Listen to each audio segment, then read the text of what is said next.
हरिया, मैं काम करता हूँ बहुत बढ़िया, खाता हूँ खाना और रोज गाता हूँ गाना। अरे यार, आज तो बहुत देर हो गई।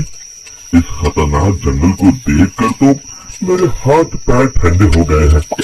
अगर मैं वक्त पर गांव नहीं पहुंचा तो मालिक बहुत नाराज हो जाएंगे। तभी हरिया को एक आवाज सुनाई देती है। सुनिए हरि जी। अरे, ये आवाज किसने दी? तभी हरिया को सामने कुछ दूर एक औरत खड़ी दिखाई देती है। अरे भाई, ये औरत अकेली इतनी रात को इस जंगल में क्या कर रही है? चलकर पूछना पड़ेगा। फिर हरिया अपनी बैलगाड़ी उस औरत के सामने लाकर रोक देता है और उससे पूछता है। अरे सुनिए, आप इतनी रात को इस खतरनाक जंगल में अकेली क्या कर रही है? तभी वो औरत मीठी आवाज में कहती है। अरे हरि जी, आप आ गए। मैं कब से आपका इंतजार कर रही थी। वैसे तो यहाँ से काफी लोग गुजर चुके हैं, लेकिन मैं खास आपका इंतजार कर रही थी। अच्छा, तुम सच कह रही हो? मुझे तो यकीन नहीं हो रहा है। वो क्या है ना, आज तक किसी ने मुझसे इतने प्यार से बात नहीं की। हाँ हाँ हरि जी, मैं सच कह रही हूँ। अब देर मत करिए और जल्दी से मुझे मेरे घर तक छोड़ दीजिए। हाँ हाँ, कौन सी बड़ी बात है, अभी छोड़ देता हूँ। आप मेरे पीछे बैलगाड़ी में बैठ जाइए और मुझे रास्ता बताते चलिए। फिर वो औरत हरिया की बैलगाड़ी में बैठ जाती है और हरिया बैलगाड़ी हाँकता हुआ आगे चल पड़ता है। फिर उस औरत के बताए हुए रास्ते पर चलते चलते हरिया बैलगाड़ी लेकर एक काली गुफा के आगे आकर रुक जाता है। हरिया उस औरत से पूछता है। हाँ देवी जी, आपका घर कहाँ है? यहाँ तो गुफा के अलावा और कुछ नहीं है। तभी अचानक वो औरत हवा में उड़ने लगती है। देखते ही देखते उसका सुंदर रूप एक डरावनी चुड़ैल में बदल जाता है और वो जोर जोर से हंसती है। अरे तू तो एक नंबर का बेवकूफ निकला। तू तो मेरी आसानी से मेरी बातों में आ गया। अरे मर गया रे, ये तो एक चुड़ैल है। हे भगवान बचा ले, ये तो बड़ी डरावनी दिखाई दे रही है। और फिर अगले ही पल हरिया की बैलगाड़ी में रखा सारा सामान हवा में उड़ता हुआ उस काली गुफा के अंदर चला जाता है और वो चुड़ैल भी उस गुफा के अंदर जाकर कहीं गायब हो जाती है। हरिया ये नजारा देख बुरी तरह घबरा और परेशान हो जाता है। अरे, ये चुड़ैल तो मेरा सारा सामान लेकर गुफा में गायब हो गई। अब क्या होगा? अगर मैं गांव खाली हाथ गया तो मालिक मेरी अच्छी खबर लेंगे। मेरी इस बात का कोई यकीन भी नहीं करेगा। फिर आखिर वही हुआ। हरिया के मालिक चंपक सेठ को हरिया की किसी भी बात पर रत्ती भर भी यकीन नहीं हुआ। चंपक सेठ को लगा हरिया झूठ बोल रहा है और उसने ही लालच में आकर सारा सामान हड़प कर लिया है। फिर हरिया को बेईमान समझकर चंपक सेठ उसे काम से निकाल देता है।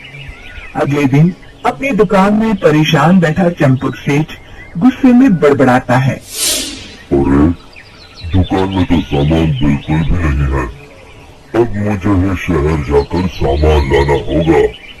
फिर वो अपनी बैलगाड़ी लेकर शहर चला जाता है। शहर से सामान लेकर जब चंपक सेठ वापस गांव लौट रहा होता है, तभी उसे एक आवाज सुनाई देती है।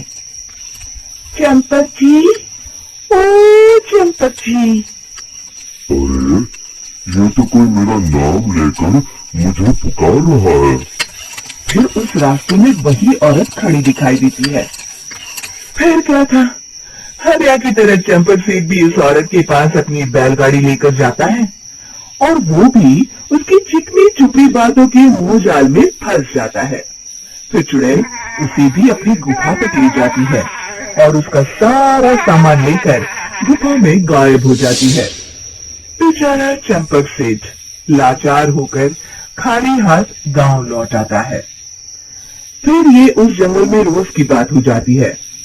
जो कोई भी शहर से कुछ लेकर गांव की तरफ लौटता, वो चुड़ैल उसे बेवकूफ बनाकर उसका सारा सामान लेकर गुफा में गायब हो जाती। एक दिन हरिया एक लकड़हारे को उसी जंगल की तरफ जाते हुए देखता है। फिर हरिया उसे रोकते हुए कहता है, अरे भाई, क्यों अपनी मौत को दावत दे रहे हो?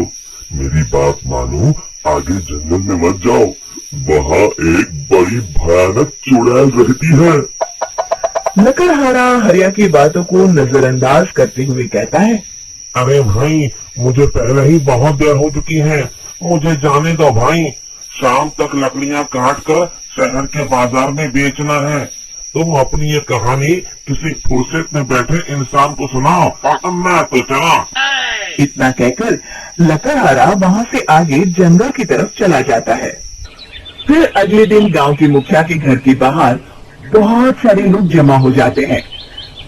तभी हाथ में कुल्हाड़ी लिए खड़ा लकड़हारा कहता है, अरे मुखिया जी, अब आप ही हमें बचाइए उस जंगल वाली चुड़ैल से। हमारा सारा काम तो शहर से ही होता है। अरे मुखिया जी, उस चुड़ैल की वजह से तो मैं पूरी तरह बर्बाद हो गया हूँ। हम सबको मिलकर उस चुड़ैल का कोई इलाज करना पड़ेगा। तभी भीड़ में खड़ा बीरा कहता है, आप लोग चिंता मत करिए, कल से वो चुड़ैल किसी को नहीं लूट पाएगी। मेरे पास एक बहुत अच्छी तरकीब है। तभी चंपक सेठ उसका मजाक उड़ाते हुए कहता है, अरे तेरा नाम बीरा है तो क्या हुआ? तूने अभी उस चुड़ैल को देखा नहीं है? जाकर अपना काम कर, बड़ा आया। तब मुखिया जी कहते हैं, नहीं चंपक सेठ, मुझे लगता है हमें इस लड़के को एक मौका देना चाहिए। फिर सभी गांव वाले मुखिया जी की बातों से सहमत हो जाते हैं और वीरा शाम को एक बैलगाड़ी में कुछ सामान लादकर उस जंगल की ओर चल देता है। वीरा, ओ वीरा, कहाँ जा रहा है? तभी वीरा मुड़ के देखता है, वही चुड़ैल एक औरत के रूप में खड़ी है। अरे बहन जी, मैं आपको ही ढूंढ रहा था। देखिए, मैं आपके लिए क्या लाया हूँ। अरे वाह, तू खुद मेरे लिए इतना सामान लाया है। तू ही अकेला गाँव में समझदार है। जरा देखो, मैं भी खोल के बड़ी भूख लगी है।